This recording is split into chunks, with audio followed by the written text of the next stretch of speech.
મને એક વસ્તુ હજી સુધી સમજાણી નથી. માણસ જન્મ દિવસ શું કામ મનાવે છે? જો તમને કોઈને સમજાઈ ગયું હોય તો મને બતાવજો, તો હું મારા બોલવામાં ફેરફાર કરી નાખું. પણ હજી સુધી મારી સમજમાં ઉતર્યું નથી કે ભાઈ માણસ જન્મ દિવસ શું કામ મનાવે છે. કોઈ માણસનો 50મો જન્મ દિવસ છે તો એનો અર્થ આપણે ઈ મનાવે 50મો જન્મ દિવસ, તો આપણે એનો અર્થ શું કરવો? કે આ 50 ગયા એટલે મનાવે છે? મને એમ લાગે એટલે મનાવતા છે. હાશ 50 તો ગયા, અને પાછા નાચે. બાર બાર દિન ये आए, बार बार दिन ये आए, बार बार दिन ये आए, बार बार दिन ये आए. तुम जियो हजारों साल, मेरी है आरज़ू. Happy birthday to you, happy birthday.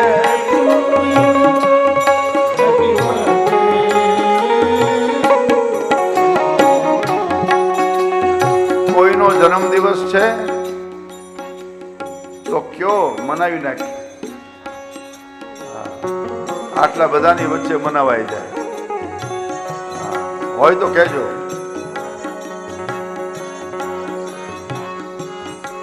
શરમમાં નહીં રહેતા, તમ તારે ઊંચી આંગળી કરજો હોય તો. ખોટી નહીં.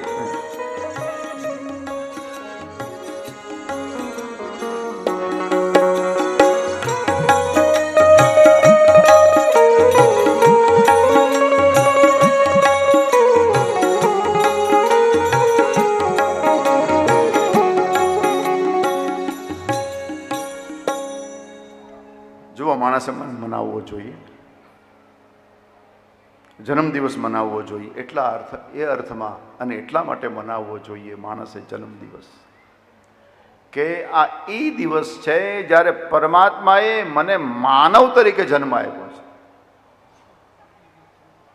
બડે ભાગ્ય માનુષ તનુ પાવા, દુર્લભો માનુષો દેહો.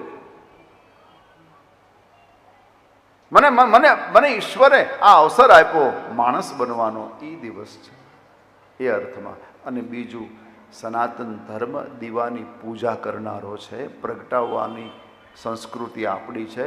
જન્મદિવસ હોય તો ક્યારેય દીવાને ફૂંક મારી અને ઓલવવો નહીં,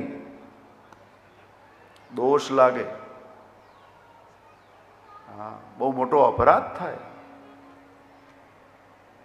આપણે ત્યાં દીપ પ્રજ્વલિત કરવાનો રિવાજ છે. આપણે આ કથા પ્રારંભ કરી તો વડીલોએ કેવો દીપ પ્રગટાયો, પ્રજ્વલિત કર્યો.